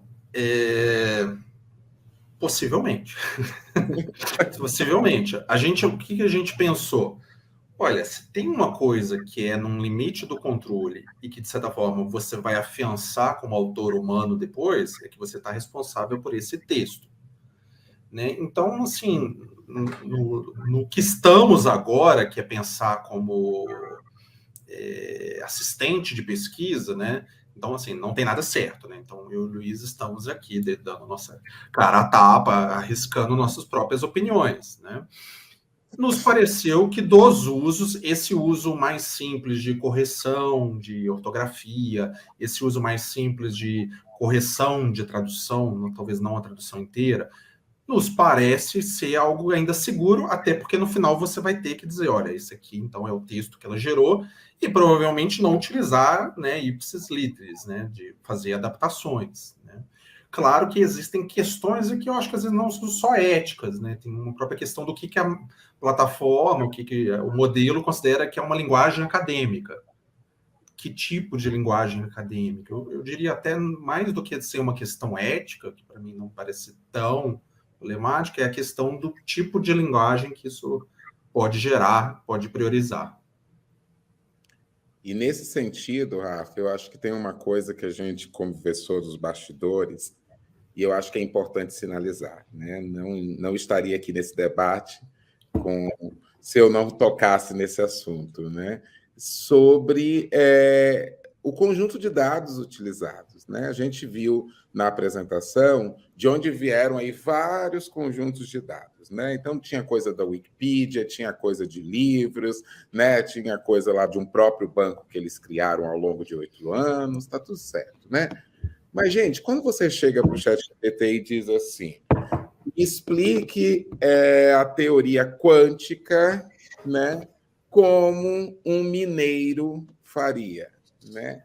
E aí você vê um texto em mineirês, né? Me dá essa sensação de que os conjuntos de dados vão muito mais além do que esses oficialmente ditos, né? Então, assim, essas ferramentas têm utilizado, né, desde os nossos IPs, né, as escutas, né, desde o nosso celular até as assistentes virtuais, os nossos comportamentos e rastros digitais. Então, eu tenho para mim assim que a gente tem que sinalizar muita preocupação com de onde estão vindo esses insumos que alimentam e que tornam essas tecnologias tão assertivas nas suas respostas. Então, é mais assim para a gente ficar, né, meio Black Mirror, né? Eu espero que todo mundo tenha assistido aí o episódio 1 agora da nova temporada. Eu acho que nos mostra muito dessa demanda, essa preocupação em relação àquilo que a gente assina, ou realmente aquilo que a gente nem sabe que assinou e que está, em alguma medida, permitido. É isso, viu? Só queria Obrigada. Tem mais, acho que uma pergunta da Marina Vargas, né? Obrigada pela pergunta. Vocês testaram a parte de cálculo? Se sim, acharam interessante? Então, acho que até isso traz até uma demanda interessante. Eu vi para até eventualmente também fazer outras versões dessa palestra, por exemplo, com o pessoal mais de exatas, computação, de biológicas, né? Então, a gente não testou muito, porque às vezes a gente nem tem tanto essa demanda, mas a gente lê bastante sobre o assunto, e aparentemente, como os bancos de dados que eles foram treinados não tinham cálculos avançados, ou seja, não é uma coisa que você acha fácil na internet, cálculos avançados, pelo que eu tenho lido, o GPT-3, 3,5 ainda era bem ruim nesses cálculos, e que eles fizeram várias adaptações no GPT-4 para ele melhorar nessa parte de cálculos. Porque aí, como de algum lugar, por isso que a gente até colocou, será que ele tirou do GitHub, que é aberto? Ele é muito bom em fazer códigos? Claro, comete seus erros, mas é muito bom em fazer códigos. Por que ele é tão ruim em fazer contas, né? Mas, aparentemente, eu não estou afiançando isso, o GPT-4 está melhor para cálculos. Uhum. Eu fiz alguns testes, não sei, esse semestre eu estava ministrando a disciplina de teoria da informação, então tinha alguns cálculos voltados a cálculo de entropia, e aí ele apresentava alguns cases, provocava alguns cálculos ali, mas quando a gente ia bater realmente, ou no punho, ou na calculadora, tinha aquela boa e velha margem de erro, né, puxando aí para os institutos de pesquisa, entre 4% e 5%, aí, praticamente como as eleições passadas ou repassadas, né, professor Rafael? Fazendo uma brincadeira interna aí, né, de margem de erro. Então, por enquanto, inclusive, eu acho que o professor Vosca também está dizendo aqui nos comentários que não é confiável, outros dizendo aqui mais da parte exatas que também não é interessante. Eu imagino que tem outras ferramentas pertinentes. Eu tinha visto, inclusive, uma, desculpa, que você colocar, que era feita para resolução de equações, né? Então, eu não vou me recordar o nome agora, mas você colocava lá, já tinha forma de você escrever melhor a equação do que num prompt, por exemplo, do próprio GPT, né? Que a escrita é mais verticalizada, né? E não tem a possibilidade, muitas vezes, de alguns caracteres especiais. Lá já tinha, né, no próprio espaço do prompt essa possibilidade. E aí ele devolvia o resultado ou devolvia como chegou naquele cálculo. Isso foi interessante. Então, provavelmente já tem umas plataformas baseadas em AI que fazem isso, né, Luiz? Uhum. Não entram muito no nosso radar, porque a gente não faz muitas contas. Exatamente. Tem mais uma pergunta aqui de Israel. Ele pergunta da UFSCar, né? Qual a importância dos metadados e dos padrões de metadados para o treinamento das IAs? Vamos lá, vou me arriscar, tá? nessa resposta aqui. Eu acho assim, a gente tem os parâmetros de treinamento. Esses aí estão nas posses, obviamente, das empresas que desenvolvem esse tipo de ferramenta. O que dentro do nosso departamento, assim, com alguns colegas eu tenho conversado, né, principalmente nessa questão da gestão da informação, da ciência da informação, é que quanto mais a gente se aproxima a entender sobre metadados, sobre padrões de metadados, sobre atributos, né, que são utilizados por essas ferramentas, e os nossos alunos também, a gente vai ter a possibilidade de melhorar os nossos prompts, né, e com esses comandos a gente ter respostas mais satisfatórias, né, nesse sentido. Mas é uma discussão, inclusive, eu imagino que o Israel colocou ela mais no sentido técnico mesmo, que a gente não... Eu não sei o Rafael, mas não me arrisco muito a comentar sobre isso, porque não sei detalhadamente como funciona, né, essas ferramentas por lá. Sei, né, o básico ali sobre... a questão da entropia e da predição, a gente vê alguma coisa, né, dentro de como funcionam as redes neurais, mas em relação a metadados e esses padrões, eu acho que outros profissionais talvez responderiam com mais assertividade essa pergunta do Israel. Obrigada, professor. E aquele detalhe, né? Os modelos, esse modelo tem outros abertos, mas a gente não sabe, né? Não tem exatamente os parâmetros, não tem exatamente as formas de treinamento, tem só uma coisa geral. É um modelo de linguagem grande, baseado em transformer. Mas não tem esses detalhes de como eles, né, taguearam isso, né? Tem até uma polêmica, talvez seja importante dizer, que foi pago, né, trabalhadores terceiro mundo para taguear, né, para rotular essas informações, né, e pagos muito mal remunerados. E isso foi vital para eles chegarem, por exemplo, nesse modelo que responde tão bem, que, né, interage tão bem, dialoga tão bem, né? Mas, assim, tem 1 trilhão de decisões ali dentro que a gente simplesmente não tem acesso, né? Tem mais uma pergunta, Álvaro Matias, obrigada pela pergunta. Não sei se a pergunta é muito específica, mas você consegue criar um Graphical Abstract com qual programa? Então, Matias, Álvaro, né? Não sei, não achei ainda nenhuma. É uma tendência bem legal, né, que está surgindo em alguns grandes journals, né, desse resumo numa imagem. No GPT-4 já tem plugins, talvez já tenha algum que faça, mas eu vou ser sincero em dizer que eu ainda não conheço algum que eu poderia indicar com confiança para você. Tem mais uma pergunta do Hilário, muito obrigada pela pergunta. A fonte de dados é atualizada ou só é até o ano da criação do ChatGPT? Acho que a gente discutiu bem sobre isso aqui, né? Além das fontes oficiais, a gente acredita que existe uma alimentação constante, talvez, né, que fique claro, né, uma alimentação indiscriminada, né, sem um certo parâmetro e às vezes sem consentimento. Mas são suposições, a gente ainda não pode afirmar nesse sentido. O que é importante a gente dizer é toda vez que você está usando o ChatGPT, você está treinando o modelo e concordando com isso. Uhum. Né? Pelo que eu sei, já tem até um módulo ali mais privado que você pode entrar, mas aí você perde o histórico daquela conversa. Então, por exemplo, do GPT 3,5 para o 4, incluiu esse treinamento das próprias pessoas utilizando o ChatGPT. Porém, eu tenho acesso ao 4, se eu pergunto algumas coisas recentes, por mais que supostamente ele poderia ter chegado até 2023, e ele é incapaz de responder. Então, por exemplo, quem é o presidente do Brasil? Ele pode errar umas coisas muito factuais e atualizadas.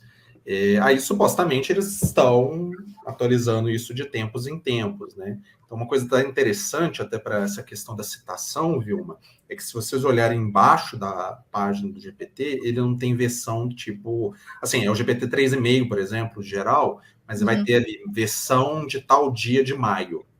Então, por exemplo, para algumas pessoas, eles já soltaram a versão de junho. E é para algumas pessoas mesmo, porque eu tenho um GPT pago, mas não está liberado de junho para mim. Eu sei que nos Estados Unidos, outros lugares, eles já estão usando a versão de junho.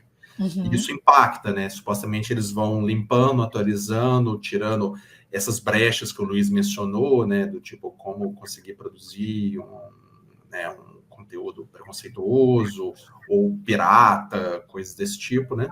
Claro, sempre ainda é possível burlar, que é o perigo, né? Mas também é importante você observar a versão do GPT. Tem mais uma pergunta de Tereza Alves. Muito obrigada pela pergunta, Tereza. Penso que a IA não cria, ela copia e disponibiliza. Portanto, são ideias de autores e pesquisadores humanos. Portanto, quem utilizar o ChatGPT estará plagiando ou ferindo o direito autoral?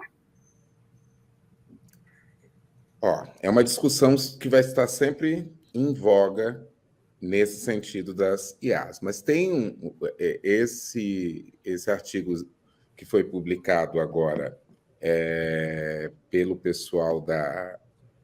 Me fugiu aqui agora o nome, né? Da Infoco, da Unirio, é um exemplo que deixa claro sobre criação e também sobre inspiração, né? Vamos falar sobre essas duas coisas aí um pouquinho. Então, eles pegam o hino de uma escola, né? O hino lá da Unirio, o hino mesmo, a música, e pede para o ChatGPT criar um novo hino, né? E ele vai lá e cria um totalmente diferente. É óbvio que ele se baseou nos documentos da Unirio, é óbvio que ele puxou essa tag para saber do que se trata e, a partir dali, utilizou, né, as métricas musicais, a questão de rima, e criou um novo hino que não tinha absolutamente nada a ver, né, ou muito diferente com o original. Então, nesse caso, a gente não pode dizer que é um plágio, né? Tem que dizer que é uma inspiração em uma série de coisas, mas que criou um produto novo. Então, é muito delicado, porque é preditivo, mas, ao mesmo tempo que ele é preditivo, é uma infinidade de possibilidades, né? E com essa infinidade de possibilidades, cada possibilidade nos deixa um pouco a pensar que é única, né? Que é original em alguma medida. Claro que, se a gente vai estudar a fundo o que é plágio, principalmente o plágio dentro do ambiente acadêmico, a gente vai ter aí algumas coisas, né, várias vezes, principalmente ali no início, né, Rafael, 3 ou 4 meses atrás, vamos dizer assim, eu convidava alguns colegas, vinha ver a ferramenta, né? Aí ficava todo mundo ao redor do computador e a gente tinha exercícios que eram bastante comuns, do tipo, né? Cada um queria saber sobre o seu tema de pesquisa, sua área de pesquisa. Então, fazia uma pergunta lá sobre sua área de pesquisa e ele dava um determinado trecho, né? Um determinado texto. Quanto mais específica era a área, eu me lembro de um professor que era específico em questões de uma determinada região e de um determinado teórico da Itália, muito específico, o texto que vinha, ele disse, esse texto é meu. Quem escreveu aí, eu sei quem foi, eu, né? Eu já vi um caso desse também, Luiz. Uhum. Ao mesmo tempo, tinha outro exercício que era muito comum 3, 4 meses atrás, que era entender ou pensar no ChatGPT como um oráculo, né? Aquele que tudo sabe, aquele que tudo vê. Então, quem é Vilma Machado, né? Então, se perguntava muito a respeito de quem era determinado tipo de pessoa. E ele falhava miseravelmente, né? A sensação que eu tinha quando as pessoas perguntavam isso, eu falava, gente, tanta utilidade para a ferramenta, a gente vai utilizar para saber quem é quem, entra no Lattes da pessoa, né? Entra no seu próprio Lattes que você vai ver. Tem outras serventias, tem outros porquês de utilizar essas ferramentas. Então, eu acho que a gente precisa de uma alfabetização mesmo nesse sentido, né, para essas ferramentas, para entender os seus limites, para entender as suas facilidades, para entender as oportunidades que a gente tem ali e utilizá-las tanto de uma maneira ética como de uma maneira positiva. Obrigada, professor. Sem mais perguntas, então não temos mais perguntas. Vários elogios aí foram colocados durante a fala de vocês, né? Muito bom, tema e as discussões, várias pessoas parabenizando, excelente apresentação da Roseni, colega lá da CT, que bom revê-la aqui. Apontamentos pertinentes, muito obrigada, Araceli. Professor Oscar, discussões super importantes para ser promovida na academia. André de Carvalho, perfeitas colocações, necessários esses espaços de troca. Realmente. Daiane, que palestra maravilhosa, muito obrigada. Rafael Luiz, por compartilhar conosco. Poliana, assunto de extrema importância. Nós tivemos uma audiência muito boa, professora. Chegamos a quase 200 pessoas no momento da palestra de vocês. Para a gente, isso é um retorno bem positivo. E de várias partes do Brasil. Então, tem gente de Tocantins, tem gente de Minas Gerais, tem gente do Pará, de universidades do Pará. Então, um público bastante amplo, de diversas instituições diferentes, né, com interesse aí na temática aí que vem ser abordada pelos professores. Tem mais comentários para colocar? Ótima capacitação, abordagem agregadora sobre o tema super atual. Parabéns pela apresentação da Giovana, o tema é muito interessante e necessário a ser discutido. Obrigada pelas informações compartilhadas, colega lá do PPGGI, a Giovana. Álvaro Matias, né, poderiam colocar as diversas, acho que era uma pergunta, ferramentas e possíveis usos depois da descrição do vídeo que ficará no YouTube? Sim, o pessoal dos bastidores aqui depois completa ali as informações para vocês. Então, quem ainda, né, tiver possibilidade de indicar nessa capacitação para outras pessoas, ela ficará disponível 24 horas ainda, que poderão assistir e ainda solicitar o certificado referente a essa palestra do professor Rafael e do professor Luiz. O formulário já está aí, né, foi postado aí no Google Forms, só preencher, o link ficou aí nos comentários. Agradeço ao professor Rafael, ao professor Luiz por estarem aqui. Foi muito boa, né, a abordagem de vocês, as colocações, trouxeram a discussão de uma forma muito aberta e ficou muito legal essa questão de vocês interagirem aqui, né, essa temática. Agradeço também a intérprete Linda e o Aldemar, que ficaram conosco todo esse tempo. Ao pessoal dos bastidores internos, a Lidiane, ao Edu, a Letícia, a Romilda, e a todos aí que sempre contribuem nas capacitações do CIB, e a vocês, né, que vieram aqui prestigiar a capacitação. Então, algumas instituições eu vou colocar aqui, né, da UFPR, basicamente, assim, vários cursos de pós e graduação, de campos diferentes, estão presentes aqui neste dia. A Unicamp, pessoal de Tocantins, do Pará, da Unicamp, da UFOPA, da Unesp, do Instituto Federal Goiânio, da UFTM, ICEP, UFSC-SPA, Universidade Guripi de Tocantins e muitas outras instituições aí que estiveram presentes. Então, nossos agradecimentos a todos, né? Peço também para vocês seguirem o CIB UFPR no Instagram, pois através da nossa rede social nós estamos sempre oferecendo novas capacitações, novas palestras e que vocês, né, poderão usufruir gratuitamente e ainda com direito à certificação. Professor Luiz, professor Rafael, querem colocar mais alguma informação? Deixa a palavra com vocês. Não, agradecer pelo convite de todos os colegas do CIB, agradecer de novo o meu colega professor Luiz. Eu acho que é importante a gente encarar essa temática, né? Eu acho que é bastante importante que a gente até fez a provocação, CNPq, CAPES, mas que as próprias universidades façam essa discussão desses limites, desses usos, do que é ético, do que não é. E aí, eu e o Luiz, a gente também fez muita questão de apresentar essa visão que está sendo, digamos assim, sustentada pela Nature, e aí vem uma coisa meio top-down, né? E enquanto, às vezes, as nossas perspectivas, as nossas necessidades de pesquisa, igual a gente estava falando da própria questão da tradução, são outras, né? Então, a gente não pode simplesmente engolir, vamos dizer assim, esse discurso, né? Nós temos que criar o nosso próprio discurso, a nossa própria narrativa, apresentar as nossas próprias necessidades, de que essas ferramentas trabalhem melhor com a nossa língua, trabalhem melhor com a nossa forma de fazer científico, que trabalhem com bases boas que nós temos, a exemplo da Cielo, né? E é isso, e agradecer bastante mesmo pela discussão, os comentários, o público, né? Foi bem bacana mesmo. Muito obrigada, professor.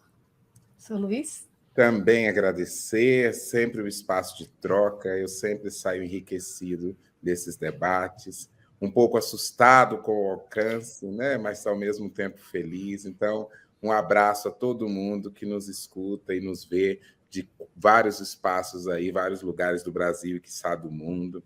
Aproveito esse espaço também para salientar da importância do dia de hoje, né? Dia do Orgulho. Então, um abraço a toda a comunidade LGBT. Até agora, eu embaralhou. É o chat GPT, agora não é o chat GPT. Toda a comunidade, né? APN+, vamos colocar assim, é muito importante a gente pontuar esse dia de luta, esse dia histórico, e que a gente, a cada dia, consiga ter mais alegria e direitos e proteção, que é o que a gente pretende, reforçando esse dia. E agradecer, Vilma, sempre a sua parceria, ao Eduardo, a todo mundo do CIB, me coloco à disposição sempre para o que vocês precisarem. Eu acho que os nossos e-mails, né, professor Rafael, estão também colocados na apresentação, a gente deixa à disposição para quem quiser nos contatar, e tirar alguma dúvida, acrescentar, somar.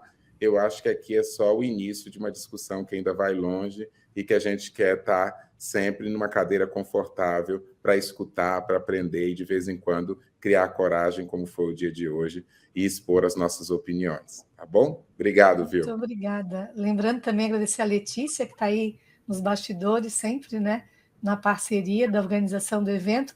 E agradecer a todos vocês, mais uma vez, por essa capacitação. Desejar uma excelente semana, uma abençoada semana, e até o próximo evento. Ok, um abraço. Até mais.